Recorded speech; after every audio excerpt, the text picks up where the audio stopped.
Welcome students to grey matter enhancer. দশম শ্রেণীর জীবন বিজ্ঞানের আজকে আবার কিছু প্রশ্ন নিয়ে এসেছি।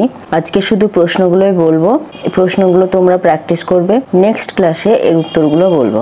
আজকে প্রশ্নের টাইপ হলো অতি সংক্ষিপ্ত প্রশ্ন। দেখে নাও তাহলে কি কি প্রশ্ন আছে। প্রথম প্রশ্ন, বংশগতির একক কি? 2, ফিনোটাইপের সংজ্ঞা দাও। 3, লোকাস কি? 4, বংশগতির জনক কাকে বলা হয়? 5, মানুষের একটি প্রকট বৈশিষ্ট্যের নাম লেখো। 6, কোন বিজ্ঞানী প্রথম ফ্যাক্টর শব্দটি ব্যবহার করেন? 7, মানুষের কানের লতিতে অবস্থিত চুলের জন্য দায়ী জিনের অবস্থান কোথায়? 8, মটর গাছের ফলের আকৃতির প্রকট বৈশিষ্ট্য লেখো। 9, বিশুদ্ধ খর্ব মটর গাছের জিনোটাইপটি লেখো।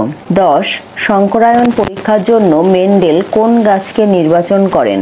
11, মেন্ডেল মটর গাছকে তার পরীক্ষার জন্য কেন নির্বাচন করেছিলেন?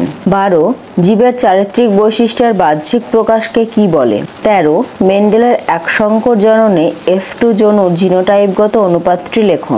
14, মানুষের Y ক্রোমোজোমে অবস্থিত জিনগুলিকে কি বলে?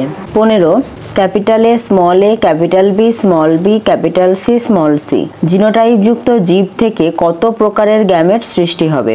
16, জীবের বৈশিষ্ট্য প্রকাশের জন্য দায়ী জিনগত সংযুক্তিকে কি বলে?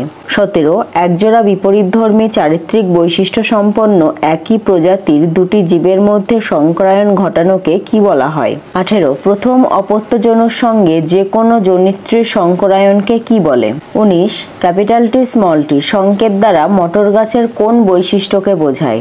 20, মেন্ডেলীয় সূত্রের একটি ব্যতিক্রমী ঘটনার নাম লেখো। 21 এবং আজকের লাস্ট কোয়েশ্চেন, বিসদৃশ খুঁজে বার করো। কি কি আছে? কাণ্ড দৈর্ঘ্য লম্বা, বীজের আকার গোল, বীজপত্রের রং হলুদ, ফুলের অবস্থান শীর্ষ। তাহলে আজকের ক্লাস এই পর্যন্তই, আবার দেখা হবে পরের ক্লাসে এই প্রশ্নগুলোরই উত্তর নিয়ে।